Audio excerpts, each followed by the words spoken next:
Nunca se me va a olvidar esa noche en el rancho, porque fue la primera vez que sentí un miedo que no se parece a nada que uno vive en la ciudad. Habíamos ido todos los primos a pasar el fin de semana. El rancho estaba como siempre, la casa vieja de adobe, el olor a tierra húmeda, los naranjales extendiéndose hasta donde empezaba el arroyo.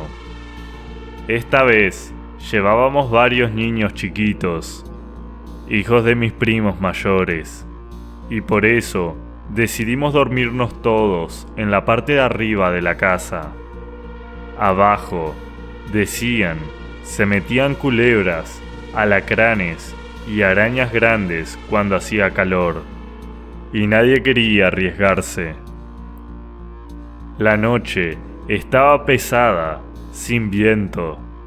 Apenas se oían los grillos y el murmullo constante del agua del arroyo. Ese sonido que normalmente arrulla y da paz. Uno por uno, los niños se fueron quedando dormidos.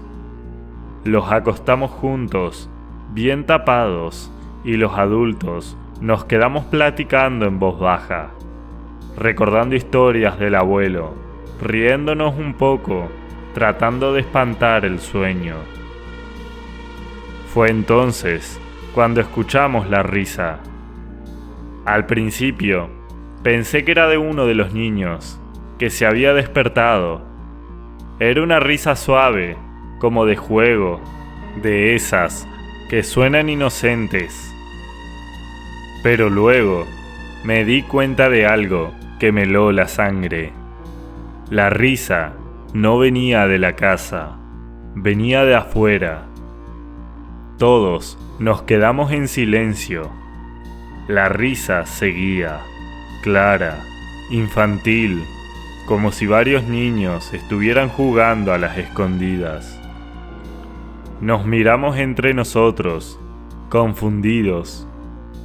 Uno de mis primos se levantó y fue a revisar a los niños. Todos estaban dormidos. Ninguno se había movido. La risa continuaba. Pasaron los minutos y el sonido empezó a alejarse, metiéndose entre los árboles de naranja rumbo al arroyo. Era como si alguien caminara lentamente mientras reía, pisando hojas, ramas secas. Sentí cómo se me erizaba la piel de los brazos. Entonces la vimos. Desde la orilla del arroyo, una silueta blanca comenzó a levantarse. No caminaba como una persona normal. Parecía deslizarse, como si sus pies no tocaran el suelo. El vestido largo se confundía con la neblina que empezaba a formarse entre los naranjales. El cabello negro le caía sobre el rostro, ocultándolo, y aún así se escuchaba ese llanto ahogado, mezclado con risas, un sonido que no debería existir. «Es ella», susurró alguien, casi sin voz. La Llorona. Venía avanzando lentamente entre los árboles, acercándose a la casa. El aire se volvió frío de golpe, y los grillos dejaron de cantar. Nadie se movía, nadie respiraba fuerte.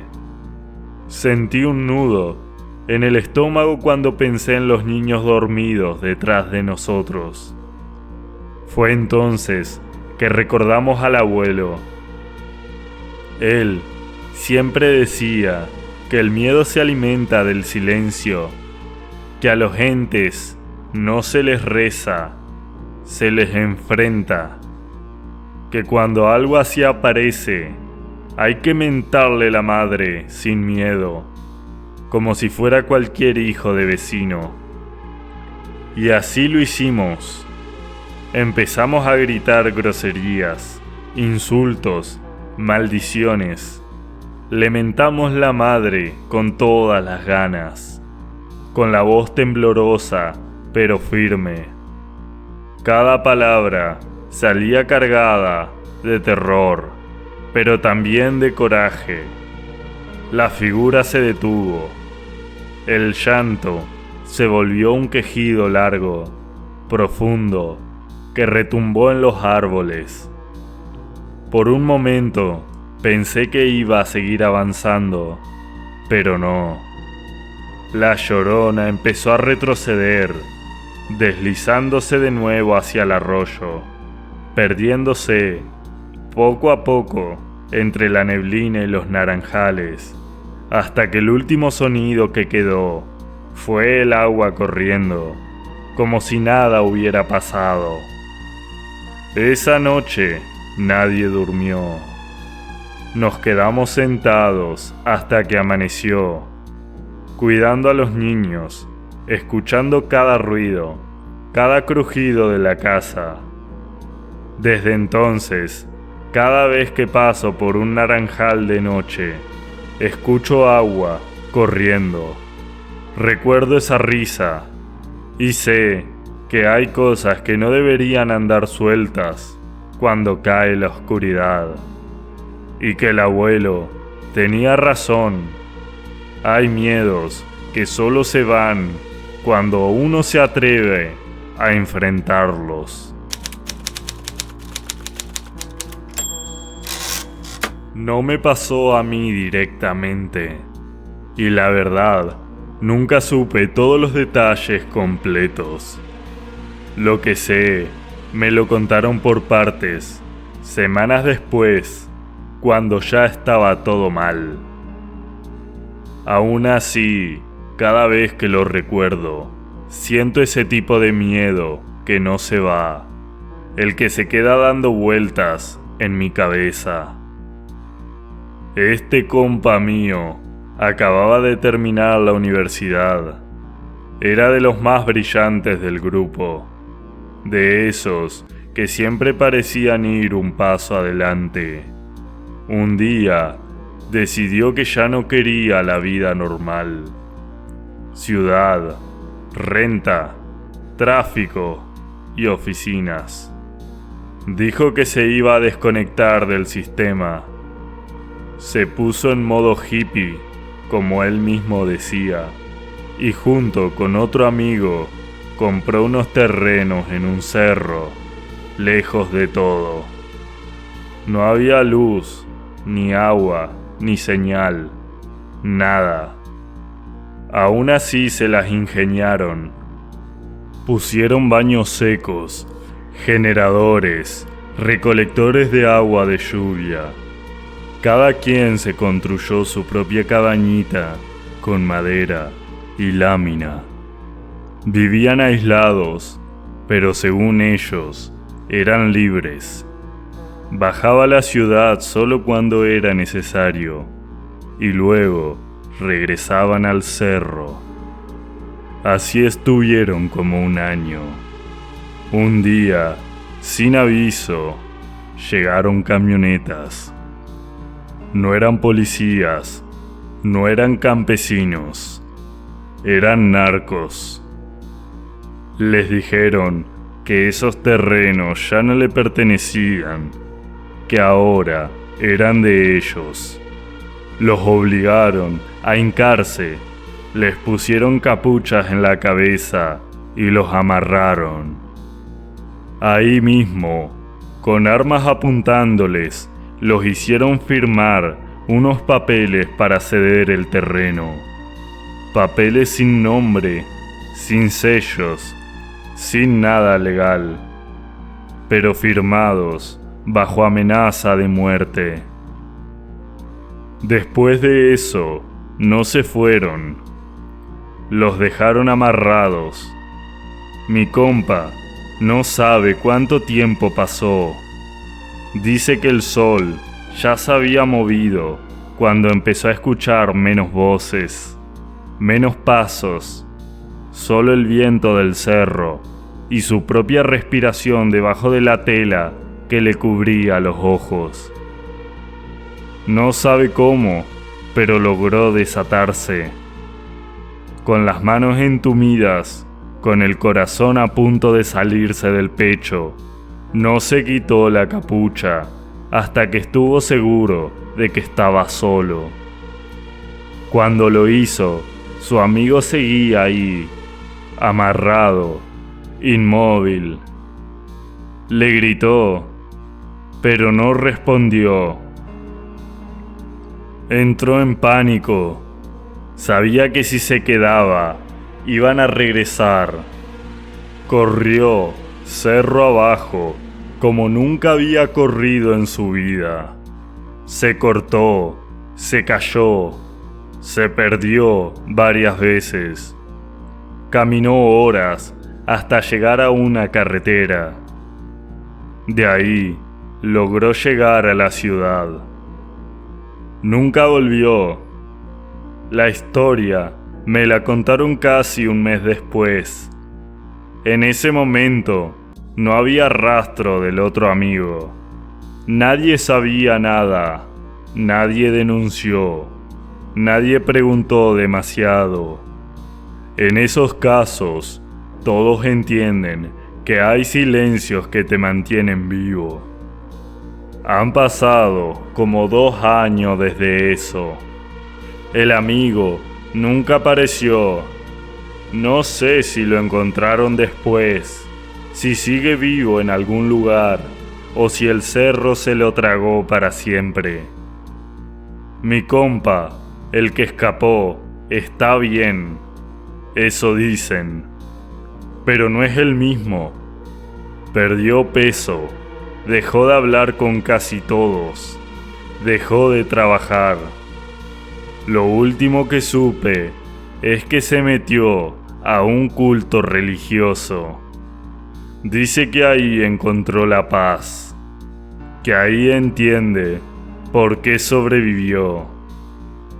A mí me da miedo pensar que no fue fe lo que encontró, sino una forma de huir de algo que nunca se fue del todo.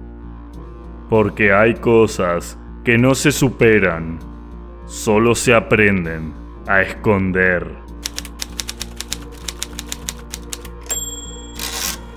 Esta historia no me pasó a mí. Me la contó mi papá y con eso fue más que suficiente para que yo nunca volviera a querer pasar por ese lugar de noche. Él estaba una vez en una finca antigua, de esas construcciones grandes, viejas, con muros gruesos y techos altos. La finca tenía 2 pisos. En la parte de abajo había 2 habitaciones y una cochera enorme, demasiado grande para una sola familia. Esa cochera no era de ellos, pertenecía a otro señor, pero estaban interesados en comprarla para quedarse con todo el terreno completo. Ese día, mi papá estuvo con el dueño de la cochera, dándole un recorrido para ver el estado del lugar. Ya era de noche, más o menos como a las 9 o a las 10. No era tarde, pero a esa hora el lugar ya se sentía distinto. El silencio era pesado y la oscuridad se acumulaba en los rincones. Mientras caminaban dentro de la cochera, mi papá sintió algo raro, como si alguien los estuviera observando. Justo al lado de la finca había una casa abandonada, sin luz, sin puertas bien puestas, con ventanas negras que parecían huecos. Entonces la vieron. Desde la cochera, a través de la oscuridad, apareció una mujer. Estaba parada frente a la casa, abandonada. Llevaba un vestido blanco, pero no era un blanco normal. Era demasiado brillante, como si emitiera luz propia, como si reflejara algo que no estaba ahí. No se movía, no caminaba, solo estaba ahí, inmóvil. Mi papá dice que en ese instante se le puso la piel de gallina. Sintió el frío subirle por la espalda como una advertencia. Sin dejar de mirar, le preguntó al Señor: ¿qué es eso? El hombre ni se sorprendió.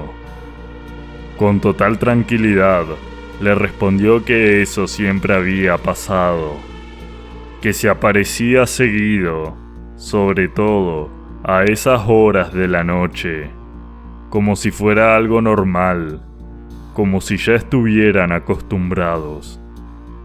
La mujer no hizo ningún ruido, no lloró, no habló, no volteó a verlos. Después de unos segundos, simplemente se alejó y desapareció, como si la oscuridad se lo hubiera tragado. Mi papá terminó el recorrido, pero ya no estaba ahí del todo. Algo se le había quedado metido en la cabeza. Me contó exactamente dónde fue, me explicó el lugar, el camino, la casa abandonada. A mí, con solo escucharlo, me dio miedo. Desde entonces, cada vez que paso cerca de una finca vieja o veo una casa abandonada solo por la luna, me acuerdo de esa mujer de blanco. Y por más que digan que no hacía nada, que solo se aparecía, a mí eso me basta para no estar ahí nunca. En el cementerio de la cabecera municipal hay algo que no debería estar ahí, o al menos no debería estar tan accesible. No es una tumba normal, es una tumba de tiro, vieja, tan vieja que nadie sabe exactamente de qué época es. No hay registros de ninguna tribu que haya vivido en la zona. No hay más tumbas parecidas alrededor. No hay placas, ni nombres, ni fechas. Por eso mismo, nunca se le dio importancia histórica.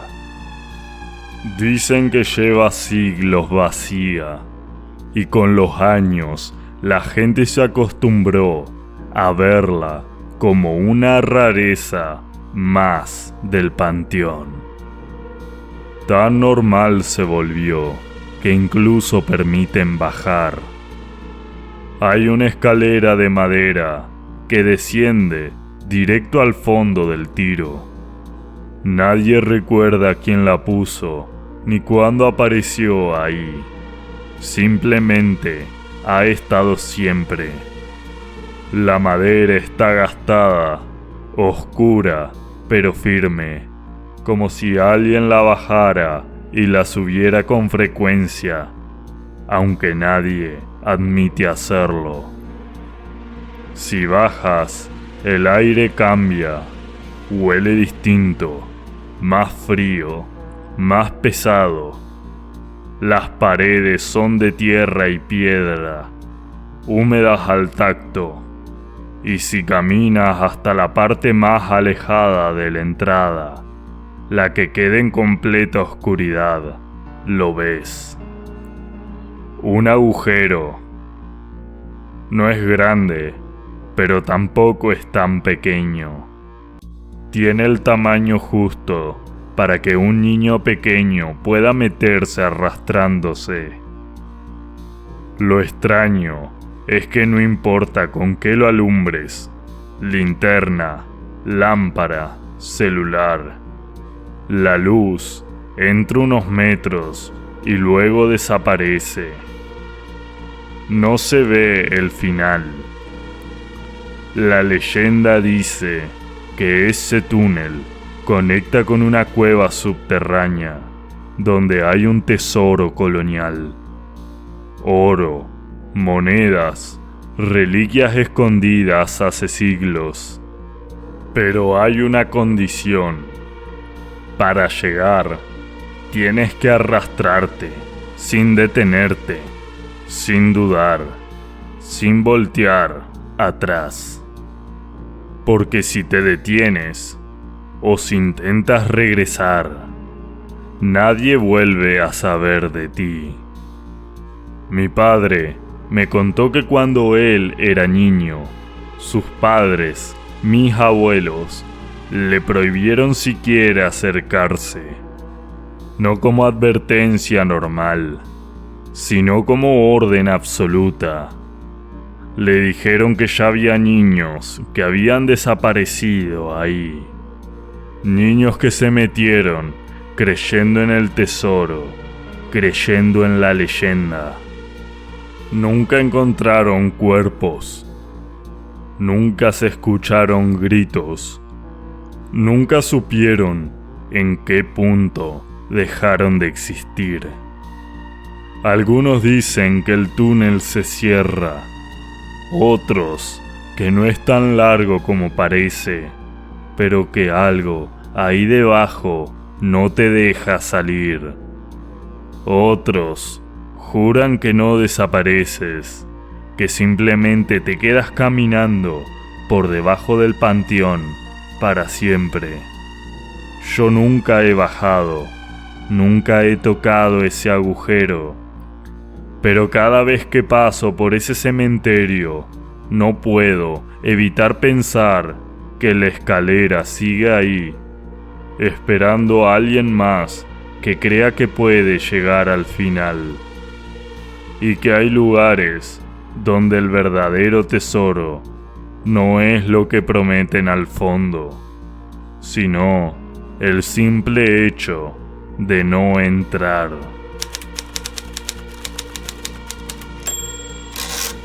En mi pueblo hay un museo al que casi nadie entra solo. No porque esté abandonado, ni porque esté en ruinas, sino porque el lugar tiene una presencia que se siente desde que cruzas la puerta. Antes de ser museo, ese edificio fue un convento.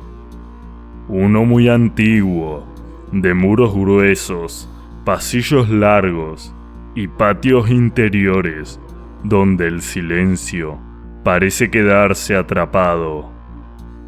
Dicen que ahí vivieron monjas durante muchos años, aisladas del mundo, siguiendo reglas estrictas, rezando desde antes de que saliera el sol hasta bien entrada la noche.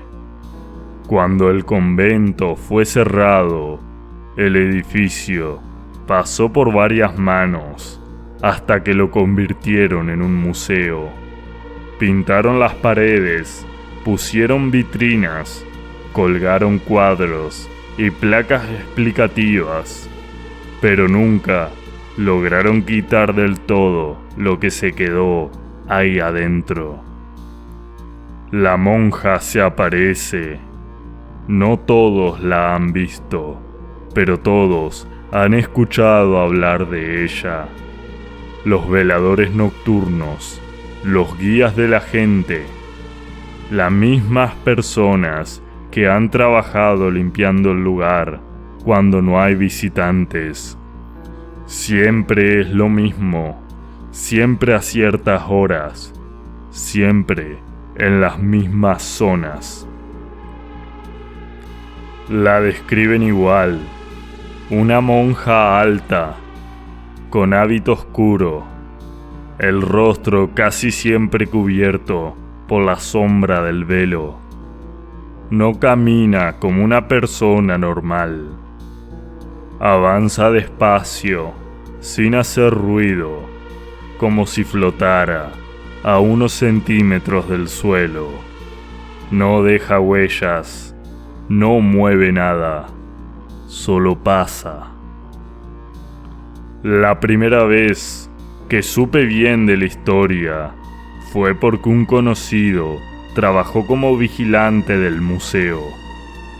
Le tocaban los turnos de noche, solo, con las luces apagadas y apenas una lámpara en la mano.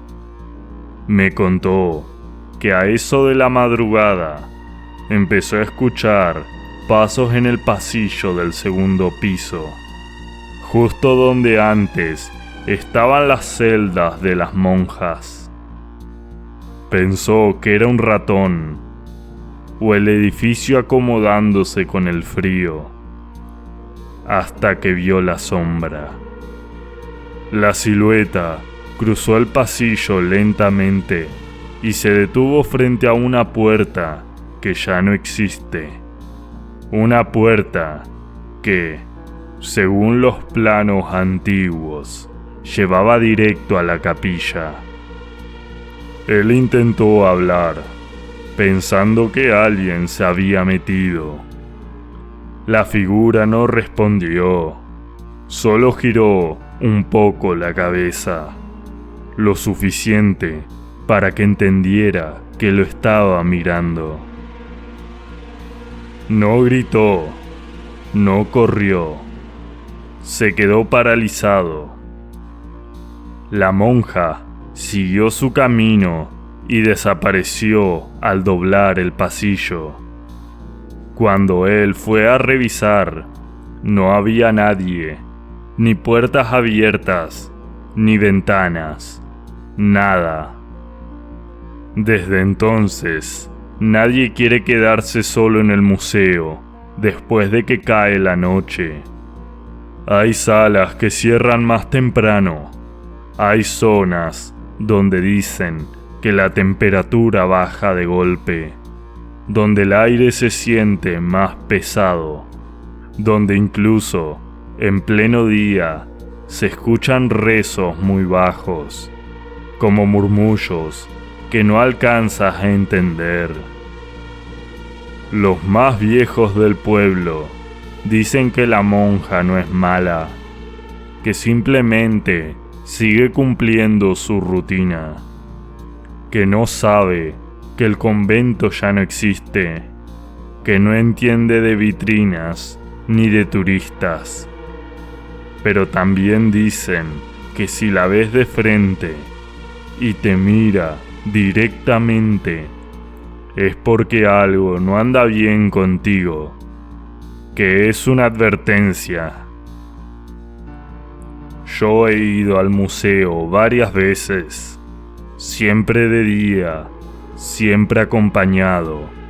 Nunca he visto nada, pero cada vez que paso frente a ese edificio, no puedo evitar pensar que cuando cierran las puertas y apagan las luces, el museo deja de ser museo y el convento vuelve a despertar.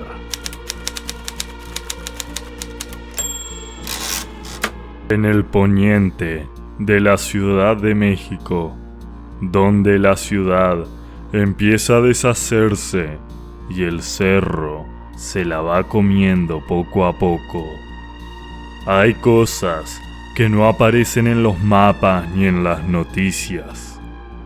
Son historias que se transmiten en voz baja, entre vecinos, entre gente que vive ahí desde siempre. Una de esas es la historia de los bultos. Yo escuché antes de ellos, mucho antes de vivirlos. Los describían igual todos, cosas que se mueven por los techos de la casa de noche, no personas, no animales, algo más compacto, más torcido, Literalmente, troncos de personas, cuerpos doblados entre sí mismos, sin forma clara, arrastrándose de una azotea a otra, como si los techos fueran su suelo natural. Un vecino me contó que una madrugada escuchó como algo pesado caía sobre su lámina. Pensó que era un borracho, o tal vez alguien intentando robar. Cuando se asomó por la ventana, vio dos bultos oscuros, inmóviles, justo encima de su casa. No tenían cabeza visible, ni brazos definidos, solo masa, volumen, presencia. Otro dijo que los escuchó pasar durante horas, arrastrándose lentamente, deteniéndose sobre ciertas casas. Juraba que cuando prendía la luz, el ruido se acercaba más, como si reaccionaran. Siempre era igual. Nadie los veía bien, pero todos coincidían en lo mismo. No bajaban al suelo, no hablaban, no corrían, se deslizaban. Y cuando alguien desaparecía en la colonia, siempre había alguien que recordaba haber escuchado ruidos en el techo la noche anterior. Yo escuchaba todo eso con distancia, con esa falsa seguridad de pensar que son exageraciones, historias que crecen con el miedo, hasta que una noche me tocó a mí. Vivía en una casa de 2 niveles, pegada al cerro. El techo era de losa, no de lámina, y eso me hacía sentir más tranquilo.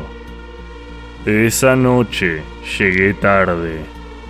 La neblina había bajado desde la montaña y cubría todo. No se veía más allá de unos cuantos metros. El silencio era raro, espeso.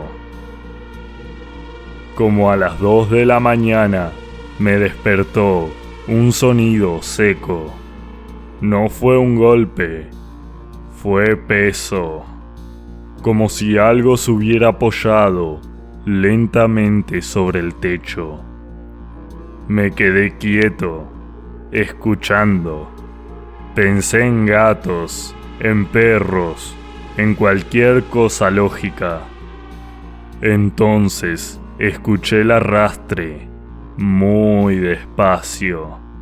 Un sonido áspero, como carne rozando concreto. Sentí un frío inmediato en el pecho. Recordé las historias. No me levanté, no prendí la luz, pero el ruido se acercaba. Pasó justo encima de mi cuarto. Se detuvo. Ahí fue cuando entendí que no estaba solo. El techo crujió, no por el material, sino por el peso concentrado en un solo punto. Sentí que algo estaba exactamente arriba de mí, no caminando, agazapado. De pronto, otro sonido. Más lejos, otro arrastre, luego otro más cerca. Eran varios. No sé cuánto tiempo pasó, pero en algún punto escuché algo que no me habían contado. Una respiración. No venía del cuarto, venía de arriba, lenta, profunda, como si algo respirara sin pulmones. como si el aire entrara y saliera de un cuerpo que no estaba hecho para respirar. Cometí el error de moverme. El sonido se detuvo. El arrastre cesó por completo. La respiración también. El peso se desplazó lentamente. Se colocó justo sobre la parte del techo donde estaba mi cama. El concreto crujió otra vez, no como si fuera a romperse, sino como si algo se acomodara mejor. Ahí entendí por qué decían que los bultos no bajan. No necesitan hacerlo. No gritó, no habló, no hizo nada más. Solo estuvo ahí, encima de mí, horas o minutos, no lo sé. Para mí, el tiempo dejó de existir. Cuando amaneció, el peso desapareció, sin ruido, sin despedida. Subí al techo más tarde, con la luz del día.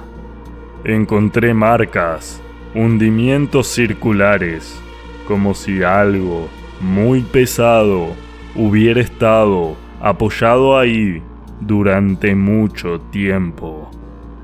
No había huellas, no había sangre, nada que pudiera explicarlo. Desde esa noche ya no escucho las historias igual, porque ahora sé que los bultos no son algo que pasa, son algo que observa. Y lo peor no es que se muevan por los techos. Lo peor es saber que cuando se detienen no es al azar. No es en mi pueblo, pero bastante cerca hay una hacienda vieja de la que se cuentan muchas cosas.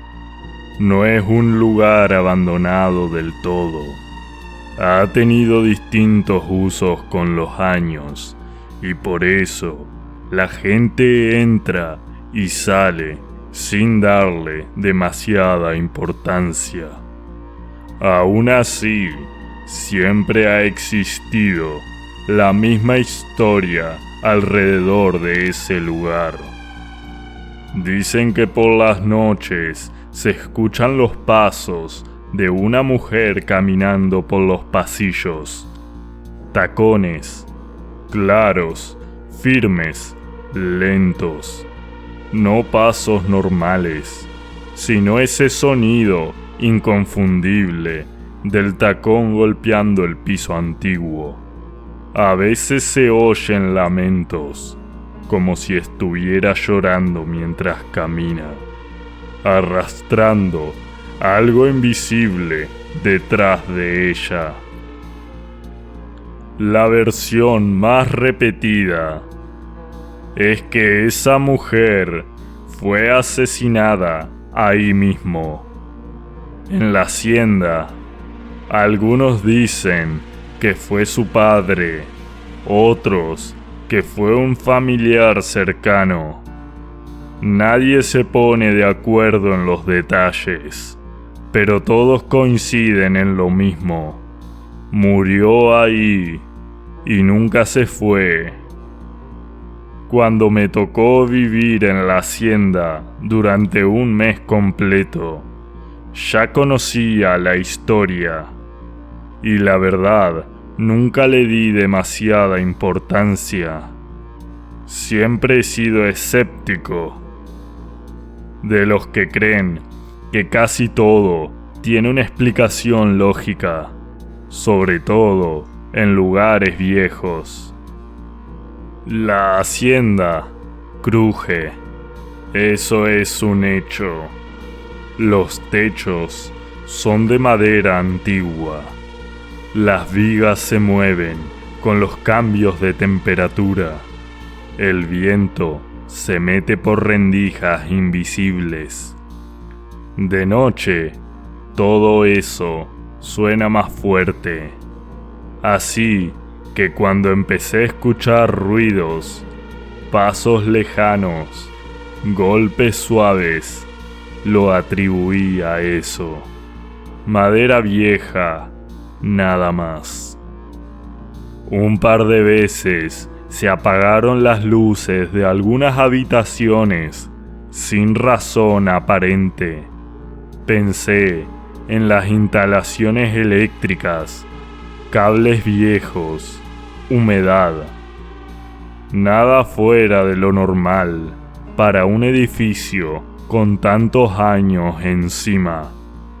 Incluso llegué a bromear con eso.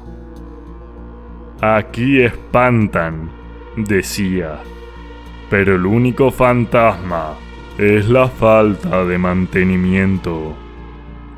Nunca escuché claramente los tacones.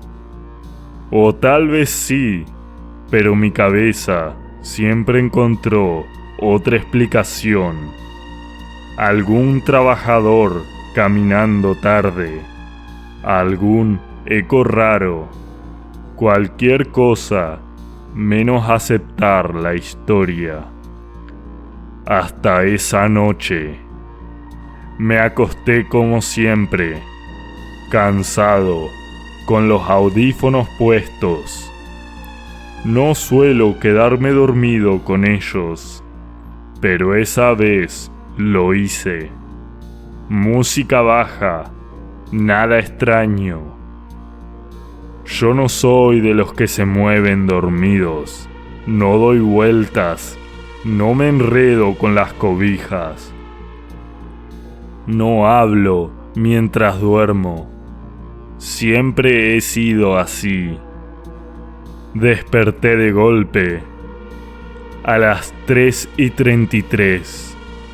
No por un ruido, no por una pesadilla, por una presión en el cuello. Al principio pensé que estaba soñando, que era esa sensación rara entre el sueño y la vigilia. Intenté moverme y fue cuando sentí el cable de los audífonos completamente enredado alrededor de mi cuello. No suelto, no casual. Enredado varias veces, ajustado de una forma que no tenía sentido. Como si alguien se hubiera tomado el tiempo de colocarlo ahí. Me incorporé de inmediato, con el corazón desbocado, y me quité el cable casi arrancándolo. Me costó trabajo deshacer los nudos, tenía las manos temblando. Cuando por fin lo logré, me quedé sentado en la cama, respirando con dificultad, tratando de entender lo que había pasado. El cable estaba intacto, los audífonos seguían conectados, pero la música ya no sonaba. Miré alrededor del cuarto. La puerta estaba cerrada, las ventanas igual. No había nadie más, nada fuera de lugar. Y sin embargo, no pude ignorar un detalle. El cable no estaba enredado como cuando uno se mueve dormido. No estaba torcido al azar. Estaba acomodado, simétrico, exacto, como si alguien lo hubiera puesto para ahorcarme. Esa noche no volví a dormir. Por primera vez desde que llegué a la hacienda, recordé la historia de la mujer, los tacones, el lamento, la idea de que alguien que murió ahí sin poder irse. Y entendí algo que antes no había querido aceptar. No todo se manifiesta con ruidos fuertes o apariciones claras. Algunas cosas no quieren que las veas, solo quieren que sepas que están ahí. Nunca volví a dormir con audífonos en ese lugar. Nunca volví a burlarme de la historia. Y aunque sigo considerándome escéptico, hay una cosa que no puedo explicar por más vueltas que le doy. Yo no me muevo dormido, y aún así, alguien o algo encontró la forma perfecta de rodearme el cuello en la oscuridad.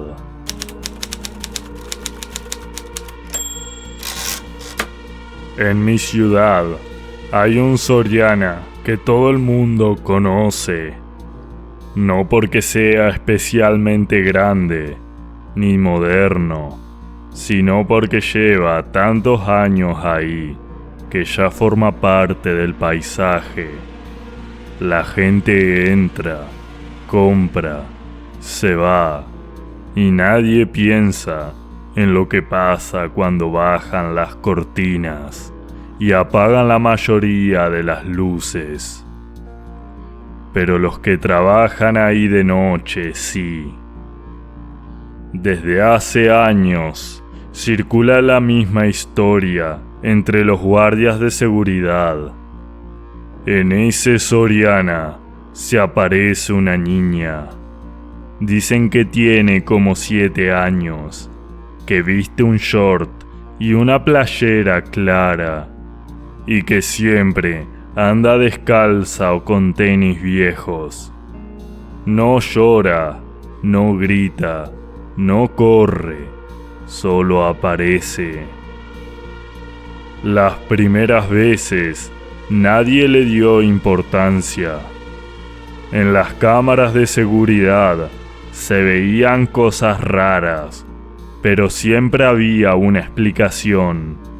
Juguetes que caían solo en los estantes, pelotas que rodaban por los pasillos del área infantil, movimientos leves que podían atribuirse a vibraciones o fallas del sistema, hasta que empezaron a verla.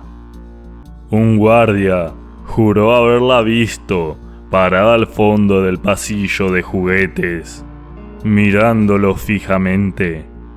Pensó que era una niña que se había quedado encerrada por error. Caminó hacia ella y cuando llegó al lugar ya no estaba. Las cámaras mostraron que nunca había salido del pasillo.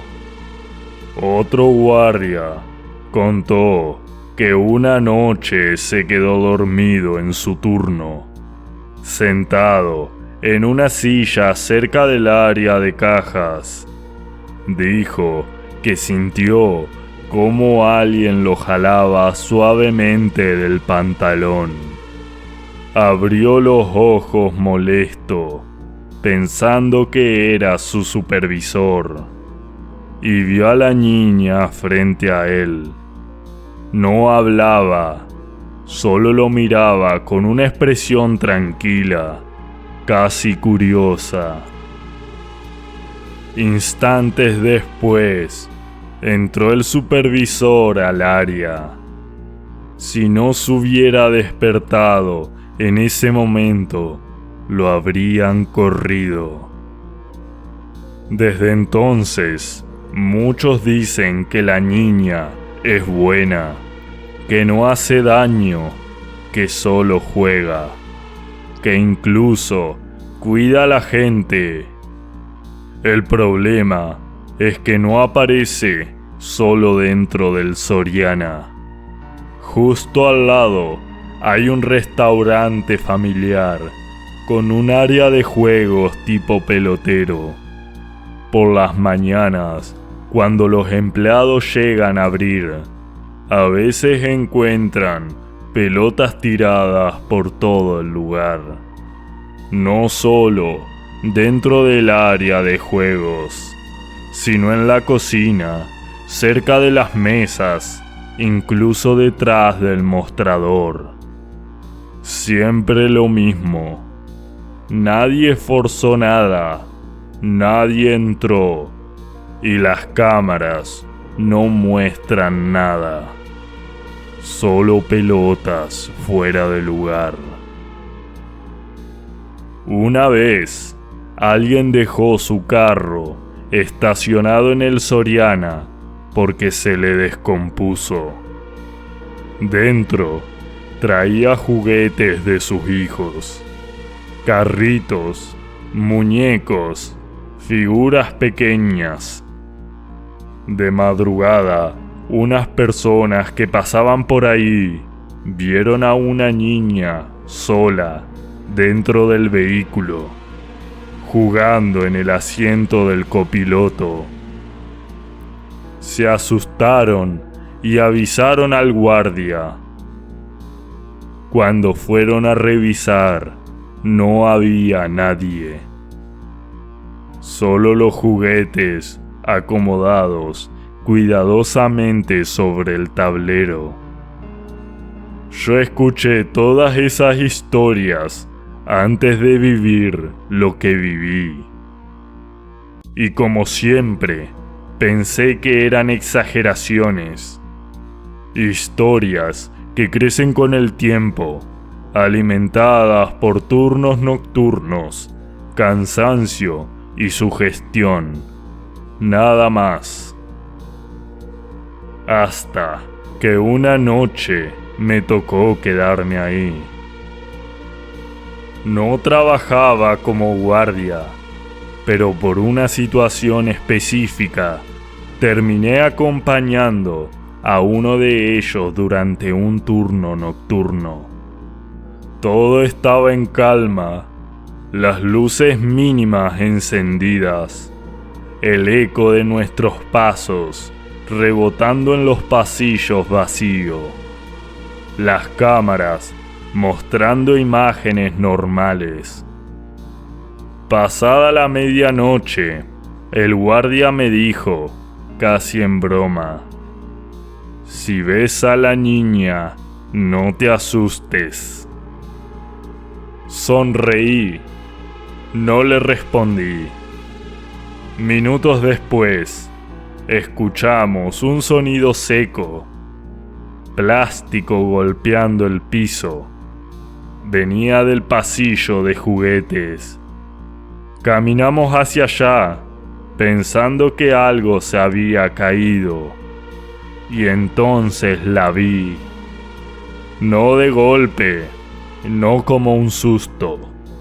La vi porque ella estaba ahí, sentada en el suelo, acomodando juguetes con total calma.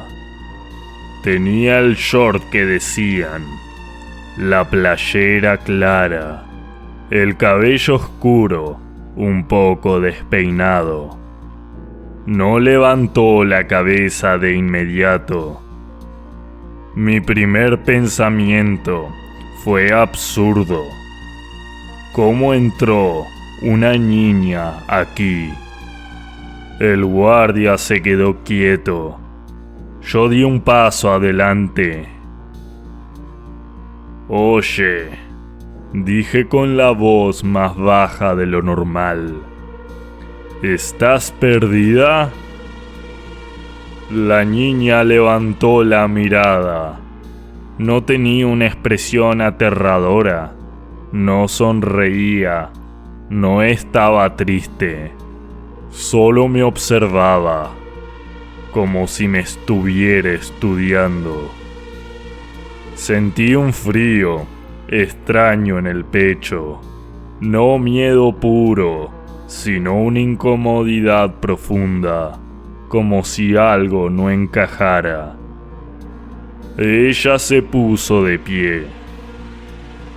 Fue entonces cuando noté que no hacía ruido al moverse. Ningún paso, ningún roce, nada. Caminó hacia mí lentamente y se detuvo a menos de 1 metro. Me miró a los ojos. Sentí una presión rara en los oídos, como cuando estás bajo el agua. No habló, pero supe que me estaba diciendo algo. No con palabras, con intención. Extendió la mano y señaló hacia una de las cámaras. El guardia revisó el monitor. En la pantalla, la niña no aparecía. Yo sí. Ella bajó la mano, dio media vuelta y caminó hacia el fondo del pasillo.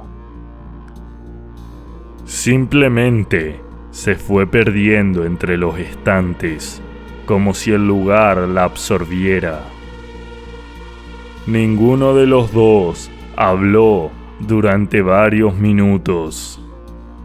Cuando recuperé la voz, solo pregunté: ¿siempre hace eso? El guardia asintió. No a todos, pero cuando se te presenta, es porque ya te vio. Nunca volví a quedarme de noche en ese Soriana. Sigo sin creer que sea mala. No he escuchado que lastime a nadie, pero tampoco creo que sea una niña común.